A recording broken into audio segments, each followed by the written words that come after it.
Welcome to ECN Trade Daily Video. Before we begin, it should be noted that any advice is of a general nature only and that your personal circumstances have not been taken into consideration. Hello everyone, my name is Rob Clayton and thank you very much for joining me. The US dollar overnight takes a severe blow to the downside. The index falls away from that 100 handle and now challenges the 99.50. This inspired the Australian dollar overnight. However, the resistance still holds firmly around 76 figure 30, and in light of the current pattern it should still continue to hold there, and I do expect to see the market look away from that 76 level and challenge the support coming in at 75.25 with the key level beneath there at 75.85. Now a break beneath there will give further exposure down towards 72.80 and reassess from there. In the event we do see a break above 76.30, which is unlikely, however, if seen, would give a neutral view, and I would like to see how the market plays out from the break. But with the technical indications here, they are bearish, so I do expect to see it move lower. As mentioned, the euro finding strength overnight on the back of a weaker US greenback. Now it looks towards that resistance zone seen around 108.20.50.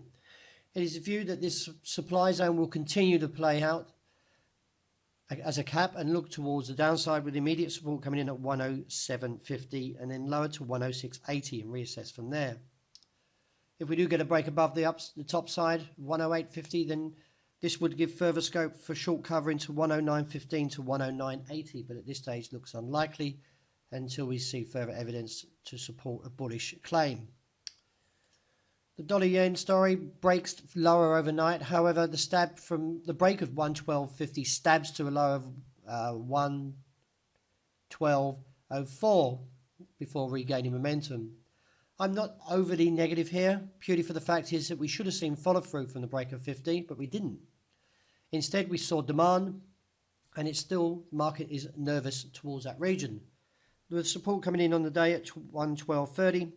If we see a break there, then further scope would come in towards the downside to 111.60 to 110.20.80.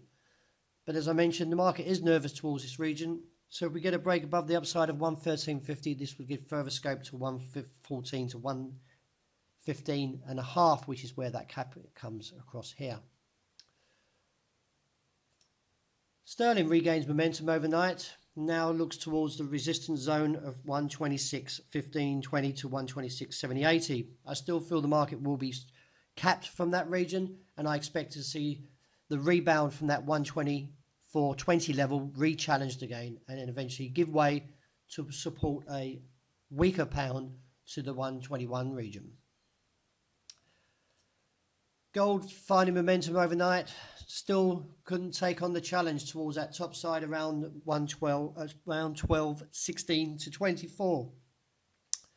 In light of the current pattern, I do feel that we've seen a top for now, and I'm looking for a pullback towards the support of 12.08 and lower down towards 12.04 to 11.96. Fresh supply should continue from the resistance now seen at 12.16 and, as I mentioned, 12.22.24 as a cap. And to wrap up with oil, little change, still trading sideways in a 49.60 to a 54.60 band, and I still hold the bear view towards that challenge of 49.60. So that wraps up my daily video. Thank you very much for joining me, and as always, look out for my intraday report that will be coming out shortly.